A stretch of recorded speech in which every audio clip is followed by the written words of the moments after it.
Good morning students. நம்ம 5th யூனிட்டோடைய அடுத்த topic இப்போ பார்க்க போகிறோம். நம்ம ஏற்கனவே பார்த்த கிளாஸில் நம்ம PPI IC பற்றி பார்த்துருக்கோம். Programmable peripheral interface IC. அதுதான் வந்து ஃபஸ்ட்டு நம்ம பார்த்த கான்செப்ட். அதுக்கடுத்து நம்ம பார்த்தது எக்ஸ்டர்னல் மெமரி இன்டர்ஃபேஸிங் பற்றி பார்த்தோம். தென் அதுக்கடுத்து ரிலே இன்டர்ஃபேஸிங், ஆக்டோ கப்ளர் இன்டர்ஃபேஸிங் பார்த்து முடிச்சிருக்கோம். லாஸ்ட்டாக பார்த்த கிளாஸில் நம்ம பார்த்தது சென்சார் இன்டர்ஃபேஸிங். இதில் நம்ம மெயினாக பார்க்க போகிறது இன்டர்ஃபேஸிங் கான்செப்ட்ஸ் பற்றி தான் நம்ம 5th யூனிட் ஃபுல்லாக படிச்சுட்டு இருக்கோம். இந்த இன்டர்ஃபேஸிங் கான்செப்ட்ஸ் எதுக்காண்டி வந்துச்சுன்னு சொன்னால், நம்ம நிறையா இன்புட் அவுட்புட் டிவைசஸை மைக்ரோ கண்ட்ரோலர் கூட இன்டர்கனெக்ட் பண்ணுற ஃபெசிலிட்டி இருந்தால் தான் நம்மளால் தேவையான அப்ளிகேஷனுக்கு தகுந்த வகையில் ப்ரோக்ராம் எழுதி அதை நம்ம என்ன பண்ண முடியும், எக்ஸிக்யூட் பண்ண முடியும். சரியா? ஸோ இப்போ இந்த இன்டர்ஃபேஸிங் அப்படிங்கிறது ரொம்ப ரொம்ப நெசசரி அப்படிங்கிறது நமக்கு தெரியும். இப்போது நெசசரி அப்படிங்கிறதுனால இந்த இன்டர்ஃபேஸிங் கான்செப்ட்ஸை நல்லா தெரிஞ்சுக்கிட்டு அதுக்கு தகுந்த வகையில் ப்ரோக்ராம் எழுதினா தான் உன்னோடைய அப்ளிகேஷனுக்கு நீ என்ன பண்ண முடியும்னு சொன்னால் ப்ரோக்ராம் எழுதி அந்த அப்ளிகேஷனை எக்ஸிக்யூட் பண்ண முடியும். சரியா? இப்போ நம்ம அடுத்து பார்க்க போகிற இன்டர்ஃபேஸிங் கான்செப்ட் என்னன்னு சொன்னால், இப்போ நம்ம ADC 0808 அப்படிங்கிற ஐசி யூஸ் பண்ணி நம்ம எப்படி இன்டர்ஃபேஸிங் பண்ணுறது அப்படிங்கிறத பார்க்கலாம். சரியா? ஸோ ஏடிசினா என்ன அப்படின்னு சொன்னால், analogue to digital converter. First நம்ம தெரிஞ்சுக்கோங்க, ஏடிசிங்கிறது என்னன்னு சொன்னால் அனலாக் டு டிஜிட்டல் கன்வெர்ட்டர். இந்த ஏடிசிங்கிற வார்த்தையை நீங்கள் நிறைய பார்த்துருப்பீங்க. So analog to digital converter அப்படிங்கிற ஐசி பற்றி நீங்கள் இந்த நேம் நீங்கள் அடிக்கடி கேள்விப்பட்டிருப்பீங்க. அனலாக் சிக்னலை எப்படி டிஜிட்டலாக கன்வெர்ட் பண்ணுறது அப்படிங்கிறத ஃபஸ்ட்டு நம்ம நீங்கள் படித்ததை ரீகால் பண்ணி பாருங்கள். சரி, எப்படி ஒரு அனலாக் சிக்னல் டிஜிட்டல் சிக்னலாக கன்வெர்ட் ஆகுது அப்படிங்கிறத நம்ம படிச்சிருக்கோம். நீங்கள் successive approximation technique, ramp type converters இதெல்லாம் நம்ம ஏற்கனவே படிச்சிருப்போம். சரியா? ஸோ மெயினாக இந்த analog digital converters data acquisition செய்யக்கூடிய கருவிகளில் மிக அதிகமாக பயன்படுகிறது. டேட்டா அக்விசிஷன்னா டேட்டாவை அக்வயர் பண்ணக்கூடியது. சரியா? இப்போது பைனரி மதிப்புகளை வச்சு நம்ம நிறைய டிஜிட்டல் கம்ப்யூட்டர்ஸில் டீல் பண்ணிகிட்டு இருக்கோம். ஆனால் நமக்கு என்னதான் டிஜிட்டல் வேல்யூஸ் யூஸ் பண்ணாலும் நம்ம டே டு டே லைஃப்பில் பயன்படுத்தக்கூடிய அனைத்து தகவல்களும் பொதுவாக அனலாக் ஃபார்மில் தான் இருக்குது. அனலாக் அப்படின்னா என்னென்னு சொன்னால் கண்டினியூஸ் ஃபார்ம். இப்போ நம்ம யூஸ் பண்ணுறது டெம்பரேச்சர், ப்ரெஷர், ஹியூமிடிட்டி, வெலாசிட்டி போன்ற சில ஃபிசிக்கல் மதிப்புகளை நமக்கு தெரிஞ்சிருக்கும். சரியா? இந்த ஃபிசிக்கல் மதிப்புகள் எல்லாத்தையுமே எலக்ட்ரிக்கல் மதிப்புகளாக கன்வெர்ட் பண்ணுற ஒரு டிவைஸ்க்கு பேர் தான் என்னென்னு சொன்னால் டிரான்ஸ்டியூசர். என்ன பேர்? டிரான்ஸ்டியூசர். சரியா? டிரான்ஸ்டியூசர் இன்னொரு பேர் தான் சென்சார்ஸ்னு சொல்லுவோம். இந்த சென்சார்ஸை தான் நம்ம லாஸ்ட் கிளாஸில் பார்த்தோம்.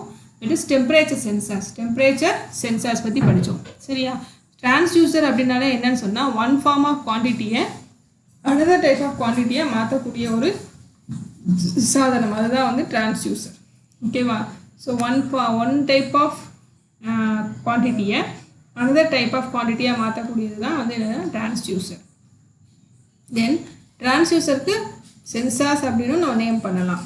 ஓகே, இப்போ நம்ம டே டு டே லைஃப்பில் பயன்படுத்தக்கூடிய டெம்பரேச்சர்ஸ், ப்ரெஷர், ஹியூமிடிட்டி, வெலாசிட்டி போன்ற ஃபிசிக்கல் மதிப்புகளை இன்னொரு ஃபார்ம், தட் இஸ் எலக்ட்ரிக்கல் ஃபார்மாக இருக்கலாம், இல்லை நமக்கு தேவைப்பட்ட மெக்கானிக்கல் சிக்னல் ஃபார்மாக இருக்கலாம். எப்படி வேணால் நம்ம என்ன பண்ணலாம்னா கன்வெர்ட் பண்ணிக்கலாம். Using A transducer we can convert a physical quantity into another type of quantity. Mainly இப்போ நம்ம பார்க்க போகிறது எலக்ட்ரிக்கல் சிக்னல்ஸ் தான். தட் இஸ் வோல்டேஜ் அல்லது கரண்ட் அப்படிங்கிற ஒரு ஃபார்மில் இருக்கிறத நம்ம பார்க்க போகிறோம். சரியா? இப்போ நம்ம ஏடிசி இன்டர்ஃபேஸிங் இப்போ நம்ம லாஸ்ட்டில் ஏடிசி இன்டர்ஃபேஸிங் பார்த்தோம் இல்லையா? இப்போ பார்க்க போகிறோம் ஏடிசி இன்டர்ஃபேஸிங் இப்போ பார்த்துட்ருக்கோம். ஆனால் இந்த ஏடிசி ஐசி 0808ங்கிற ஐசியை யூஸ் பண்ணி தான் நம்ம டெம்பரேச்சர் சென்சாரில் இன்டர்ஃபேஸ் பண்ணிடணும். டெம்பரேச்சர் சென்சாரை மைக்ரோ கண்ட்ரோலர் கூட இன்டர்ஃபேஸ் பண்ணுறதுக்கு ஏடிசி 0808 அப்படிங்கிற ஐசியை தான் நம்ம யூஸ் பண்ணிடணும். ஸோ அதில் நம்ம பார்த்த ADC it has 8 bit resolution சொல்லியிருந்தேன். இங்கே பொதுவாக n பிட் ரெசல்யூஷன் கொடுத்துருக்காங்க. n maybe a number between 8, 10, 12, 16 அல்ல 24 அப்படிங்கிற எண்ணிக்கையை கொண்ட பிட்டுகளாக இருக்கலாம்னு கொடுத்துருக்காங்க. இந்த வேல்யூஸில் ஏதாவது ஒரு வேல்யூஸாக இருக்கலாம். ரெசல்யூஷன் அப்படிங்கிறது என்னன்னு சொன்னால், உங்களுக்கு எந்த அளவுக்கு அக்யூரேட்டாக டிஜிட்டலாக கன்வெர்ட் ஆகிருக்கு அப்படிங்கிறது குறிக்கிறது தான் இந்த ரெசல்யூஷன் அப்படிங்கிறது.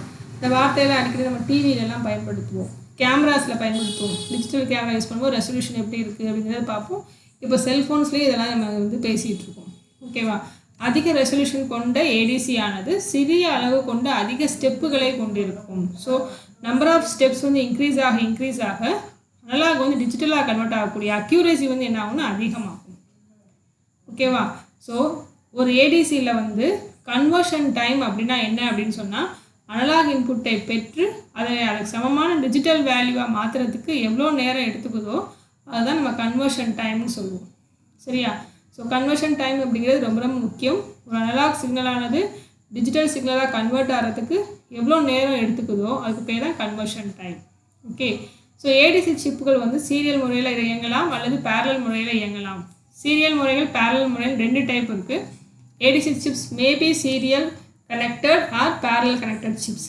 பேரலல் அப்படின்னா என்ன அப்படின்னு சொன்னால் 8 பின்ஸை யூஸ் பண்ணி 8 பின் வழியாகவும் அவுட்புட் வந்துச்சுன்னா that is called as parallel output. அதாவது இங்கே போட்டிருக்காங்க பாருங்கள், பேரலல் ஏடிசிகளில் அதன் அவுட்புட்டில் கிடைக்கப் பெறுகின்ற பைனரி டேட்டாவை பெறுவதற்கு 8 அல்லது அதற்கு மேற்பட்ட எண்ணிக்கைகளை கொண்ட பின்கள் இருக்கும். ஸோ 8 பின்ஸ் இருக்கலாம், அதுக்கு மேற்பட்ட எண்ணிக்கைகளை கொண்ட பின்கள் கூட இருக்கும். ஆனால் சீரியல் ஏடிசிகளில் அதன் அவுட்புட்டில் கிடைக்கப்பெறுகின்ற பைனரி டேட்டாவை பெறுவதற்கு ஒரே ஒரு பின் மட்டும்தான் இருக்கும். ஸோ ஒரே ஒரு பின் தான் இருக்கும். சரியா? ஸோ நம்ம பேரலல் ஏடிசியாகவும் நம்ம வந்து யூஸ் பண்ணிக்கலாம், இல்லை சீரியல் ஏடிசியும் நம்ம யூஸ் பண்ணிக்கலாம். மெயினாக மைக்ரோ கண்ட்ரோலரை பொறுத்தளவுக்கு நமக்கு டேட்டா டிரான்ஸ்மிஷன் இல்லை ரிசெப்ஷன் எல்லாமே சீரியலாக தான் நடந்துகிட்ருக்கு. ஓகேவா?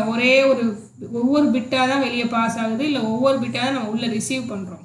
ஆனால் இப்போ நம்ம படிக்க போகிறது பேரலல் ஏடிசி பற்றி தான் படிக்க போகிறோம். 8 pins are used as data pins. 8 பின்களை டேட்டா பின்களாக பயன்படுத்தக்கூடிய ஒரு பேரலல் ஏடிசி பற்றி தான் நம்ம வந்து படிக்க போகிறோம். ஓகேவா? ஸோ நமக்கு இந்த ஏடிசி அப்படின்னு சொன்னால் ஒரு அனலாக் சிக்னலை வந்து டிஜிட்டல் சிக்னலாக கன்வெர்ட் பண்ணக்கூடிய ஒரு டிவைஸ்க்கு பேர் தான் என்னன்னா ADC. Okay. So the accuracy depends upon the resolution. Accuracy of ADC depends upon the resolution. ரெசல்யூஷனை வந்து எப்படி இருக்கோ அதை பொறுத்து நம்பர் ஆஃப் ஸ்டெப்ஸ் வந்து கூடும் இல்லைனா கம்மியாகும். நம்பர் ஆஃப் ஸ்டெப்ஸ் வந்து அந்த எண்ணிக்கை வந்து அதிகமாக accuracy will be more. Conversion time அப்படிங்கிறது ஒரு அனலாக் இன்புட்டை வாங்கிட்டு அதற்கு சமமான டிஜிட்டல் அவுட்புட்டை தருவதற்கு எவ்வளோ நேரம் எடுத்துக்குதோ அதுக்கு பேர் தான் கன்வர்ஷன் டைம். இப்போ நம்ம பார்க்க போகிறது பேரலல் ஏடிசி. ஓகேவா?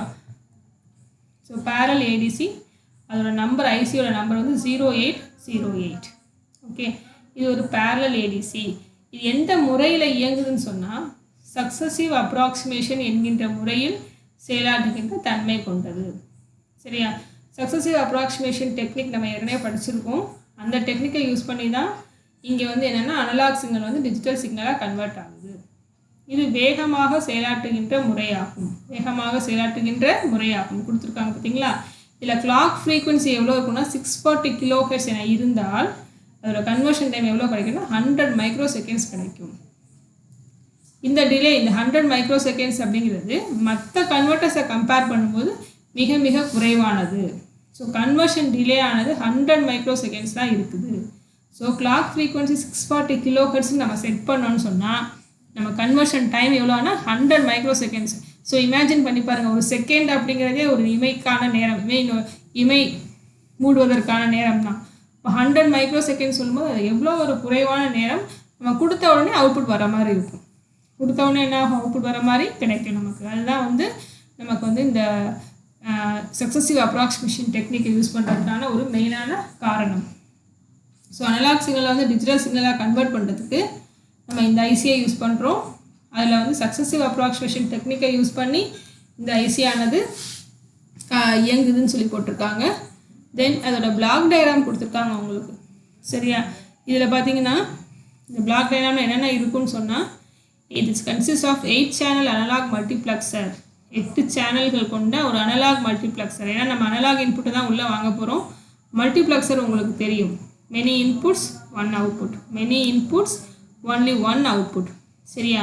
இங்கே மெனி இன்புட்ஸ்னு சொல்லும்போது எத்தனை இன்புட்ஸ் வி ஹேவ் IN0லேருந்து IN7 வரைக்கும் நமக்கு 8 இன்புட்ஸ் இருக்குது. 8 இன்புட்ஸ் இருக்குது. ஸோ இந்த 8 இன்புட்டில் எதை வேணால் நம்ம செலக்ட் பண்ணிக்கலாம் using these 3 address lines. ABC அப்படிங்கிற இந்த 3 அட்ரஸ் லைன்ஸை பயன்படுத்தி இந்த 8 இன்புட்ஸில் ஏதாவது ஒரு இன்புட்டை நம்ம என்ன பண்ணிக்கலாம், சூஸ் பண்ணிக்கலாம். ஓகேவா? ஸோ இந்த 3 அட்ரஸ் லைன்ஸை பயன்படுத்தி 8 இன்புட்ஸை ஏதாவது ஒன்று நம்ம சூஸ் பண்ணுறோம். ஸோ நமக்கு என்ன கிடைக்கும்னா மல்டிப்ளெக்சர் கான்செப்ட் படி we have one output. இந்த அவுட்புட்டை நம்ம வந்து ஒரு ஆப்ரேஷனல் ஆம்ப்ளிஃபையர் கூட கனெக்ட் பண்ணியிருக்கோம். ஆப்ரேஷனல் ஆம்ப்ளிஃபையரோட இன்னொரு இன்புட் எங்கேருந்து வருதுன்னு சொன்னால் இந்த 256R ரிஜிஸ்டர் லேடர் அண்ட் ஸ்விட்ச் ட்ரீ அப்படின்னு போட்டிருக்க இந்த பிளாக்லேருந்து இன்னொரு இன்புட் கிடைக்குது. 256R ரெஜிஸ்டர்ஸ் லேடர் அண்ட் ஸ்விட்ச் ட்ரீ. இந்த லேடர் நெட்வொர்க் தான் வந்து நமக்கு என்ன பண்ண போகுதுன்னா ஆப்ரேஷனல் ஆம்ப்ளிஃபையருக்கு ஒரு இன்புட்டை கொடுக்க போகுது. Full of resistors. இங்கே தான் நம்ம வந்து ரெஃபரன்ஸ் வோல்டேஜை செட் பண்ணுறோம். இதன் மூலமாக நம்ம V reference plus V reference மைனஸ்ங்கிற ரெஃபரன்ஸ் வோல்டேஜை செட் பண்ணுறோம். இது ஒரு முக்கியமான பிளாக். சக்ஸசிவ் அப்ராக்சிமேஷன் டெக்னிக்கு இது ரொம்ப ரொம்ப அவசியம். ஓகேவா? அடுத்து மெயினான பிளாக் என்னன்னு சொன்னால் control and timing unit and SARன்னு கொடுக்கும். SARனா என்னென்னா சக்ஸசிவ் அப்ராக்சிமேஷன் ரெஜிஸ்டர். ஓகேவா? So control and timing unit வந்து எதுக்குன்னு சொன்னால் we have to monitor the conversion process. Conversion வந்து எப்படி நடக்குது அப்படிங்கிறத நம்ம வந்து என்ன பண்ணிகிட்டே இருக்கணும், மானிட்டர் பண்ணிகிட்டே இருக்கணும். ஓகேவா? இதை மானிட்டர் பண்ணால் தான் எப்போ ஆரம்பிக்குது எப்போ முடியுது அப்படிங்கிறது நமக்கு தெரியும். So wherever we have a timing unit அதுக்கு நம்ம என்ன இன்புட் கொடுக்கணும்னு சொன்னால் we have to give a clock signal இன்புட்டாக இல்லாமல் எப்படி நம்ம வந்து டைமிங் யூனிட்டை வந்து யூஸ் பண்ண முடியும்? ஸோ நம்ம கிளாக் சிக்னல் கொடுக்குறோம். அந்த கிளாக் சிக்னலோட ஃப்ரீக்வன்சி தான் இங்கே 640 kHz நான் சொல்லியிருந்தேன். ஓகேவா? ஸோ நமக்கு இந்த கிளாக் சிக்னலுக்கு தகுந்த என்ன ஃப்ரீக்வன்சி இருக்கோ அந்த வேகத்தில் தான் இந்த மொத்த பிளாக்கே என்ன போகுதுன்னா இயங்க போகுது. SOCனா என்ன, நான் லாஸ்ட் கிளாஸில் உங்களுக்கு வந்து டெம்பரேச்சர் சென்சார் நடத்தும் போதே சொல்லியிருந்தேன். SOCனா ஸ்டார்ட் ஆஃப் கன்வர்ஷன், EOCனா எண்ட் ஆஃப் கன்வர்ஷன். சரியா? ஸோ இந்த 3 பிளாக் பார்த்துருக்கோம். கடைசி பிளாக் வந்து output latch. So 8 data lines வந்து அவுட்புட்டாக வருது. எதுவுமே 8மே digital outputs. 8 input analogue input, we have 8 data outputs D0 to D7. Then output enable. ஓனா என்னது? Output enable. இது எப்போ வந்து எனேபிள் ஆகுதோ அப்போ இந்த 8 அவுட்புட் லைன்ஸில் எதில் அவுட்புட் கிடைச்சாலும் நம்ம என்ன பண்ணிக்கலாம், அதை வந்து ரீட் பண்ணிக்கலாம். ஸோ இதுதான் வந்து ADC 0808 உடைய பிளாக் டயக்ராம். ஓகேவா? ஸோ இது என்ன பார்த்தோங்கிறத தான் இங்கே போட்டிருக்காங்க. இந்த 8 சேனலை கொண்ட analogue multiplexer 256R register ladder மற்றும் ஸ்விட்ச் ட்ரீ, அவுட்புட் லேட்ச், SAR மற்றும் கண்ட்ரோல் அண்ட் டைமிங் யூனிட் எல்லா பகுதிகளையும் கொண்டிருக்கு. சரியா? 0 மற்றும் ஃபுல் ஸ்கேல் ஒழுங்காக முறைகளும் தேவையில்லை. எதை வச்சு நம்ம கால்குலேட் பண்ணணும்னு அவசியம் கிடையாது. 3:8 அனலாக் மல்டிப்ளெக்சரை கொண்டிருக்கும். இந்த கன்வெர்ட்டரில் கன்வெர்ட் செய்யப்பட வேண்டிய 8 அனலாக் இன்புட்டுகளை ஒரே நேரத்தில் இணைத்து கொள்ளலாம். 8 இன்புட்டுகள் இருந்தாலும் ஒரு நேரத்தில் ஒரே ஒரு இன்புட்டை மட்டுமே தேர்ந்தெடுத்து கன்வெர்ட் செய்ய முடியும். அதற்காக தான் இந்த ABC அட்ரஸ் லைன்ஸ் பயன்படுது. 8 இன்புட் கொடுக்கலாம், பட் எல்லாம் ஒரே நேரத்தில் கன்வெர்ட் பண்ண முடியாது. ஒவ்வொரு இன்புட்டாக தான் நம்ம என்ன பண்ணணும், செலக்ட் பண்ணி கன்வெர்ட் பண்ணணும். இதோட பின் டயக்ராம் கொடுத்துருக்காங்க பாருங்கள். அங்கே என்னென்னலாம் பார்த்தீங்களோ அதெல்லாம் இதில் இருக்குது. மொத்தம் 28 பின்ஸ் கொடுத்துருக்காங்க. IN0, IN1, 2, 3, 4, 5, 6, 7 8 இன்புட்ஸ் கொடுத்துருக்காங்க. அடுத்து நமக்கு பார்த்த digital outputs D0, D1, D2, D3, 4, 5, 6, 7 8 data outputs. ஓகேவா? தென் நமக்கு வந்து 3 address lines, ABC 3 address lines, V reference plus V reference minus reference voltage, VCCங்கிற சப்ளை வோல்டேஜ், ஒரு கிரவுண்டு பின், அடுத்து control signals SOC, EOC, start of conversion, end of conversion, output enable அப்படிங்கிற control signals இருக்கக்கூடிய pins. So இதுதான் வந்து இந்த 28 பின்களில் ADC 0808 என்னென்ன இருக்குது அப்படிங்கிறத இந்த டயக்ராமில் போட்டிருக்காங்க. ஓகேவா? இது நம்மளுடைய பின் டயக்ராம். இதோட எக்ஸ்பிளேஷன் தான் கொடுத்துருக்காங்க. இந்த அனலாக் டு டிஜிட்டல் கன்வெர்ட்டர் வந்து ஒரு unipolar type of analog to digital converter. அதாவது பாசிட்டிவ் அனலாக் இன்புட் வோல்டேஜ்களை மட்டுமே வாங்கி கொண்டு அதற்கு சமமான டிஜிட்டல் சிக்னலை கொடுக்கும். இதில் எந்த விதமான சாம்பிள் அண்ட் ஹோல்ட் சர்க்யூட்டும் நம்ம பயன்படுத்தலை. ஓகேவா? ஸோ நமக்கு வந்து டிஜிட்டல் சிக்னலுக்கு வந்து எந்த விதமான பிரச்சனைகளும் இல்லை. அதை ஹோல்ட் பண்ணி வச்சுக்குவோம் அப்படிங்கிற பிரச்சனைகள்லாம் இல்லை. சரியா? ஸோ நமக்கு இது சாம்பிள் அண்ட் ஹோல்ட் சர்க்யூட் கிடையாது. பாசிட்டிவ் அனலாக் இன்புட் வோல்டேஜ்களை மட்டும்தான் இது வாங்கிட்டு அதற்கான டிஜிட்டல் சிக்னல்களை அவுட்புட்டாக தரும் அப்படின்னு போட்டிருக்காங்க. இன்னொன்று என்னன்னு சொன்னால் this is unipolar analog to digital converter. Unipolar அப்படிங்கிறதுனால தான் இது பாசிட்டிவ் சிக்னலை மட்டும் கன்வெர்ட் பண்ணுதுன்னு நம்ம சொல்கிறோம். ஸோ இதோட பின் டயக்ராமோட எக்ஸ்ப்ளனேஷன் கொடுத்துருக்காங்க. IN0 to IN7 analogue input, ஏபிசிங்கிறது அட்ரஸ் லைன்ஸ், அனலாக் இன்புட்டுகளை தேர்ந்தெடுக்கின்ற அட்ரஸ் லைன், D0 to D7ங்கிறது டிஜிட்டல் அவுட்புட் பின்ஸ், SOCனா ஸ்டார்ட் ஆஃப் கன்வர்ஷன், EOCனா எண்ட் ஆஃப் கன்வர்ஷன், OEங்கிறது output latch enable, clock input, supply voltage, ground, positive reference voltage, negative reference voltage, +5 volts, இது வந்து 0 volts minimum. ஓகேவா? So இதெல்லாம் வந்து இதோடைய பின் டீட்டெயில்ஸ். மொத்தம் 28 பின். ஸோ நம்ம ஏற்கனவே என்ன பார்த்தோமோ அதை வந்து இங்கே டைமிங் டயக்ராம் ஃபார்மேட்டில் கொடுத்துருக்காங்க. நம்ம என்ன பண்ணியிருக்கோம் ஏற்கனவே நம்ம லாஸ்ட் கிளாஸில் டெம்பரேச்சர் சென்சார்லேயே நான் சொல்லியிருக்கேன் உங்களுக்கு. எங்கெல்லாம் வந்து கன்வர்ஷன் நடக்குதோ அங்கெல்லாம் நம்ம சிக்னலை வந்து லைனை வந்து மானிட்டர் பண்ணிகிட்டே இருக்கணும். ஓகேவா? அதுக்கு மெயினாக இந்த 4 லைன்ஸ் நமக்கு தேவைப்படும். Start of conversion, end of conversion, output enable, address latch enable, இது 4மே நமக்கு அவசியமானது. ஸோ கிளாக் சிக்னல் ஃபஸ்ட்டு கொடுத்துருக்காங்க. இந்த கிளாக் சிக்னல் பாஸ் ஆகும் பொழுது நம்ம என்ன பண்ணணும், முதல்ல கன்வர்ஷன் ஆரம்பிக்கிங்கன்னு சொன்னால் ஒரு லோ டு ஹை பல்ஸ் கொடுத்து கன்வர்ஷன் ஆரம்பிக்கணும். That is low to high, that is 5 volts ஆம்பிளிடியூட்னு கொடுத்துருக்காங்க. ஒரு லோ டு ஹை பல்ஸ் எப்போ வருதோ ஹை ஆகிட்டு அப்படியே நிற்காது, உடனே அது என்ன ஆகிடும், திரும்ப கொஞ்சம் நேரத்தில் லோ ஆகிடும். ஓகே, கன்வர்ஷன் ஆரம்பிக்குதுன்னு அர்த்தம். அதுக்கு முன்னாடியே நீங்கள் என்ன பண்ணணும்னா கன்வர்ஷன் ஆரம்பிக்கிறதுக்கு முன்னாடியே யூஸிங் 3 அட்ரஸ் லைன்ஸ் ஏபிசி நம்ம அட்ரஸை வந்து லேட்ச் பண்ணிடணும். ஸோ அதுக்கு என்ன பண்ணணும், அட்ரஸை லேட்ச் பண்ணுறதுக்கு we have ALE சிக்னல். அது என்ன ஆகணும், லோலேருந்து ஹை ஆச்சுன்னா அது வந்து அட்ரஸை லேட்ச் பண்ணணும். அட்ரஸ் என்ன பண்ணணும், லேட்ச் பண்ணணும். So ALE signal low to high ஆகும் பொழுது அட்ரஸ் வந்து லேட்ச் ஆகும். அதுக்கப்புறமா தான் என்ன ஆகணும்னா கன்வர்ஷன் ஆரம்பிக்கணும். கன்வர்ஷன் ஆரம்பிக்கிறதுக்கு இந்த ஸ்டார்ட் ஆஃப் கன்வர்ஷன் சிக்னலை நம்ம லோலேருந்து ஹை பல்ஸ் கொடுக்கணும். கொடுத்துட்டு இது once low to high pulse இந்த லைனில் வந்துருச்சுன்னா கன்வர்ஷன் வில் பி ஸ்டார்டட். திரும்ப லோ ஆகிடும், லோலே தான் இருக்கும். ஸோ இப்போ நம்ம என்ன பண்ணணும், கன்வர்ஷனை மானிட்டர் பண்ணிகிட்டே இருக்கணும். மானிட்டர் பண்ணிகிட்டே இருக்கும் பொழுது இந்த எண்ட் ஆஃப் கன்வர்ஷன் எப்படி இருக்கும்னா ஹையாக இருக்கும் பிகினிங்கில். எப்போது கன்வர்ஷன் முடியுதோ அப்போ இது டக்குன்னு என்ன ஆகிடும்னா லோ ஆகிட்டு திரும்ப என்ன ஆகும்னா ஹை ஆகும், திரும்ப என்ன ஆகும் ஹை ஆகும். ஸோ இந்த இடத்துல லோ ஆகிட்டு திரும்ப ஹை ஆகுது பார்த்தீங்களா, அப்போ என்ன ஆகுனா கன்வர்ஷன் முடிஞ்சிருச்சுன்னு அர்த்தம், கன்வர்ஷன் முடிஞ்சிருச்சு. ஓகே, ஸோ இந்த ஸ்டார்ட் ஆஃப் கன்வர்ஷன் லோ ஆன உடனே இது என்ன ஆகும்னா லோ ஆகி திரும்ப கொஞ்சம் நேரத்தில் என்ன ஆகும்னா ஹை ஆகும். சரியா? ஸோ அப்போ நம்ம என்ன பண்ணணும், கன்வர்ஷன் ப்ராசஸை மானிட்டர் பண்ணிகிட்டே இருக்கும் பொழுது நமக்கு தெரிஞ்சிடும் இந்த வந்து கன்வர்ஷன் முடிஞ்சிருச்சுன்னு தெரிஞ்சிடும். ஸோ இந்த லோ டு ஹை பல்ஸ் இந்த இடத்துல கிடச்சிச்சின்னா கன்வர்ஷன் முடிஞ்சிச்சுன்னு தெரிஞ்சுக்கலாம். அதுக்கப்புறம் நம்ம என்ன பண்ணணும், கன்வர்ஷன் முடிஞ்ச உடனே நமக்கு கிடைச்ச டிஜிட்டல் டேட்டாவை ரீட் பண்ணணும். இந்த டேட்டா வெளியே வந்துருச்சு, கன்வர்ஷன் முடிஞ்சோடனே டேட்டா கிடச்சிச்சு பார்த்தீங்களா. இந்த டேட்டாவை ரீட் பண்ணணும்னு சொன்னால் இந்த அவுட்புட் எனேபிள்ங்கிற பின் வந்து லோலேருந்து ஹை ஆகணும், லோலேருந்து ஹை ஆகணும்.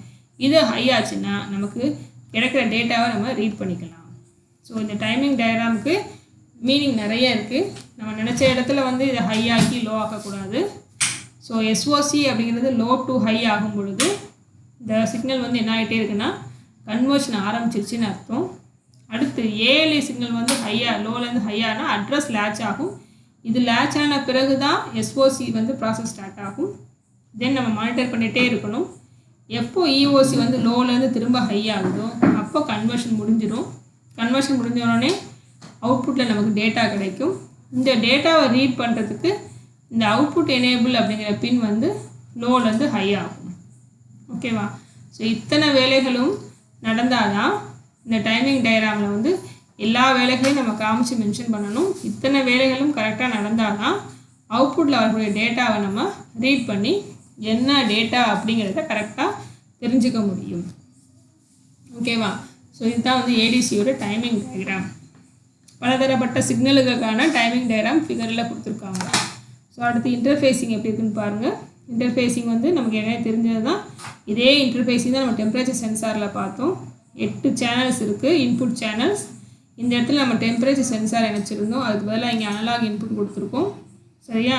யூஸிங் ஏ வேரியபிள் ரெசிஸ்டர் நம்ம ஒரு அனலாக் இன்புட் கொடுத்துருக்கோம். VCCங்கிறது சப்ளை வோல்டேஜ், ரெஃபரன்ஸ் வந்து 2.56 volts, 8 டேட்டா லைன்ஸ் இருக்குது. இந்த 8 டேட்டா லைன்ஸையும் போர்ட் 0 பின்ஸ் கூட இணைச்சிருக்கோம். தென் போர்ட் 3 பின்ஸ் கூட இணைச்சிருக்கிறது நம்மளுடைய control signals ALE, SOC, OE, EOC. இந்த 4 இதையும் நம்ம என்ன பண்ணியிருக்கோம், போர்ட் 3 பின்ஸ் கூட இணைச்சிருக்கோம். போர்ட் 2ல் இருக்கக்கூடிய 2.0, 2.1, 2.2 இந்த பின்ஸை வந்து 3 அட்ரஸ் லைன்ஸ் கூட ஜாயின் பண்ணியிருக்கோம். ஓகேவா? So V reference CS chip select ground 3 சேர்த்து வச்சு கிரவுண்ட் பண்ணியிருக்கோம். ஸோ வி ரெஃபரன்ஸ் வந்து 2.56 volts, VCUC வந்து 5 volts. இது எப்படி வந்து மைக்ரோ கண்ட்ரோலர் 8051 வந்து இன்டர்ஃபேஸ் பண்ணியிருக்காங்க அப்படிங்கிறத இந்த இடத்துல உங்களுக்கு காமிச்சிருக்காங்க.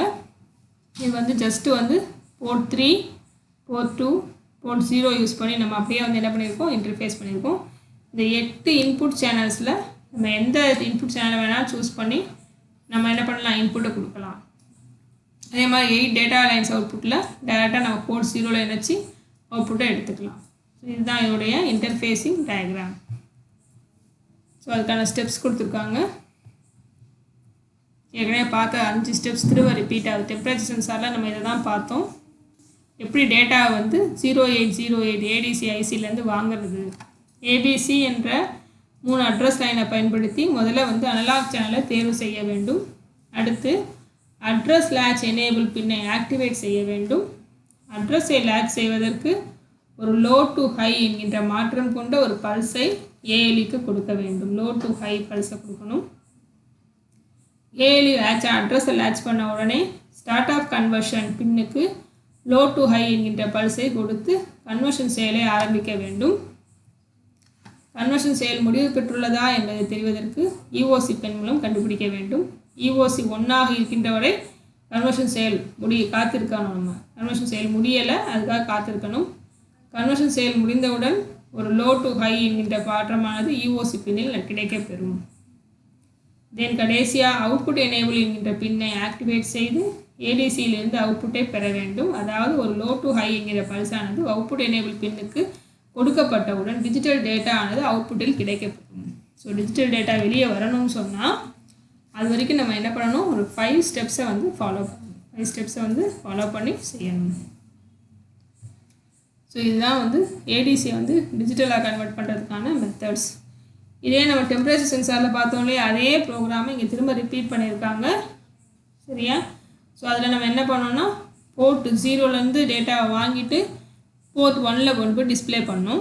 அதே தான் இங்கேயும் எழுதியிருக்காங்க. போர்ட் 3 ஃபஸ்ட்டு அந்த ப்ரோக்ராம் தான் இங்கே கொடுத்துருக்காங்க. ஸோ பாருங்கள், ஃபஸ்ட்டு எடுத்தோடனே எக்ஸாம்பிள் ப்ரோக்ராம் இது ORG2100 அப்படிங்கிறது இதோடைய ஸ்டார்டிங் அட்ரஸ் இனிஷியலைஸ் பண்ணியிருக்காங்க. தென் போர்ட் 0உடைய எல்லா பின்ஸையுமே 1 ஆக்கியிருக்காங்க. தட் இஸ் போர்ட் 0 வந்து இன்புட்டாக செட் பண்ணியிருக்காங்க. போர்ட் 0 வந்து இன்புட்டாக செட் பண்ணியிருக்காங்க. ஏன்னா நம்ம போர்ட் 0 கூட தான் இங்கே டேட்டா பின்ஸை வந்து கனெக்ட் பண்ணியிருக்கோம், டிஜிட்டல் டேட்டா அவுட்புட் பின்ஸை. ஸோ இது எல்லாத்தையுமே நம்ம என்ன பண்ணியிருக்கோம், இன்புட்டாக செட் பண்ணியிருக்கோம். தென் செட் B P3.3னா end of conversion. End of கன்வர்ஷனில் இந்த பின்னில் இணைச்சிருக்காங்க. அது ஆரம்பத்தில் எப்படி இருக்கும், ஹையாக இருக்கும்னு நம்ம டைம் டயக்ராம் பார்த்தோம் இல்லையா, எப்படி இருக்குது, ஹையாக இருக்குது. ஸோ அதுக்கான முதல்ல செட் பண்ணியிருக்காங்க அந்த பின்னை. தென் போர்ட் 2 வந்து 00 அப்படின்னு சூஸ் பண்ணியிருக்காங்க. போர்ட் 2ல் என்ன இருக்குன்னா அட்ரஸ் லைன்ஸ் 3 அட்ரஸ் லைன்ஸ் இருக்குது. இந்த 3 அட்ரஸ் லைன்ஸையும் 00 ஆகுனா IN0 அப்படிங்கிற ஃபஸ்ட்டு இன்புட் சேனல் செலக்ட் ஆகும். ஃபஸ்ட்டு இன்புட் சேனல் என்ன ஆகும், செலக்ட் ஆகும். அடுத்து அதுக்கு ஸ்டார்ட் ஆஃப் கன்வர்ஷன் கொடுக்கறதுக்கு முன்னாடி நம்ம என்ன பண்ணணும், அட்ரஸை லேட்ச் பண்ணணும். ஸோ அதுக்காக அட்ரஸ் லேட்ச் எனேபிள் அப்படிங்கிற பின்னை ஹையாக மாற்றணும். ஸோ அதுக்காக P3.0ல் இருக்கக்கூடிய ALE பின்னை செட் பண்ணியிருக்காங்க. Set P3.0. ஸோ ஹை ஆக்கிட்டு திரும்ப என்ன ஆக்கிடணும், லோ ஆக்கிடணும் இல்லையா. ஸோ அதுக்காக அடுத்த லைன்லேயே என்ன பண்ணிட்டாங்க, கிளியர் P3.0 ALE லோவாக மாற்றவும். சரியா? ஸோ இப்போ என்ன ஆகும்னா அட்ரஸ் வந்து லேட்ச் ஆகிடுச்சு. இதுக்கப்புறம் நம்ம என்ன பண்ணலாம், ஸ்டார்ட் ஆஃப் கன்வர்ஷன். ஸோ அதுக்காக என்ன பண்ணுறாங்க, P3.1 அப்படிங்கிற பின்னில் செட் கொடுத்துருக்காங்க. P3.1ல் தான் ஸ்டார்ட் ஆஃப் கன்வர்ஷன் சிக்னல் இருக்குது. ஸோ ஹையாக மாற்றி லோவில் இருக்க சிக்னலை ஹையாக மாற்றி கன்வர்ஷன் செயலை ஆரம்பிச்சிருக்காங்க. தென் திரும்ப என்ன பண்ணிட்டாங்கன்னா கிளியர் P3.1 கொடுத்து லோ ஆக்கிட்டாங்க. ஸோ லோ டு ஹை கிடச்சிச்சு, கன்வர்ஷன் ஆரம்பிச்சிருச்சு. திரும்ப கன்வர்ஷன் செயல் முடிகின்ற வரை காத்திருக்கணும். அதுக்காக என்ன பண்ணியிருக்காங்கன்னா jump on no bit P3.3, wait. So இந்த லைனில் நம்ம என்ன பண்ணுறோம், கன்வர்ஷன் முடிகிற வரைக்கும் வெயிட் பண்ணுறோம். அதுக்காக வெயிட் பண்ணிகிட்டு இருக்கோம். 3.3ல் என்ன இருக்குதுன்னு சொன்னால் உங்களுடைய எண்ட் ஆஃப் கன்வர்ஷன் சிக்னல் இருக்குது. இந்த சிக்னல் லோலேருந்து ஹையாக வரைக்கும் நம்ம என்ன பண்ணணும், வெயிட் பண்ணிகிட்டே இருக்கணும். ஒன்ஸ் இந்த சிக்னல் வந்து கிடச்சிருச்சின்னு சொன்னால் நம்ம என்ன பண்ணலாம், கன்வர்ஷன் முடிஞ்சிச்சின்னு தெரிஞ்சுக்கிட்டு அடுத்து இந்த டேட்டாவை ரீட் பண்ணணும். அதுக்காக அவுட்புட் எனேபிள் அப்படிங்கிற பின்னை நம்ம என்ன பண்ணணும், செட் பண்ணுறாங்க. P3.2ல் அவுட்புட் எனேபிளுங்கிற பின் இருக்குது, அதை நம்ம என்ன பண்ணியிருக்கோம்னா செட் பண்ணியிருக்கோம். ஓகேவா. தென் போர்ட் 0 வழியாக அவுட்புட்டை ரீட் செய்யணும். 0ல் என்ன கிடச்சிச்சோ அதை ஏக்கு மூவ் பண்ணுறாங்க. ஸோ ஏன்னா அதுலேருந்து வர டேட்டாவை தான் ரீட் பண்ண சொல்லி கொஷின் உங்களுக்கு. ஸோ அதில் இருக்கிறது அப்படியே நம்ம ரீட் பண்ண முடியாது. ஸோ அதை நம்ம என்ன பண்ணிட்டோம், ஏ ரிஜிஸ்டருக்கு மூவ் பண்ணியாச்சு. இப்போது பின்னை வந்து கிளியர் பண்ணிட்டோம், ஓஇ பின்னை கிளியர் பண்ணியாச்சு.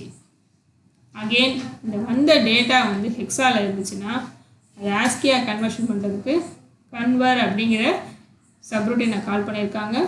அந்த டேட்டாவை டிஸ்பிளே பண்ணுறதுக்கு டிஸ்பிளே அப்படிங்கிற ஒரு சப்ரூட்டீனை கால் பண்ணியிருக்காங்க. இந்த ரெண்டு சப்ரூட்டீனும் இங்கே டீட்டெயிலாக கொடுக்கல.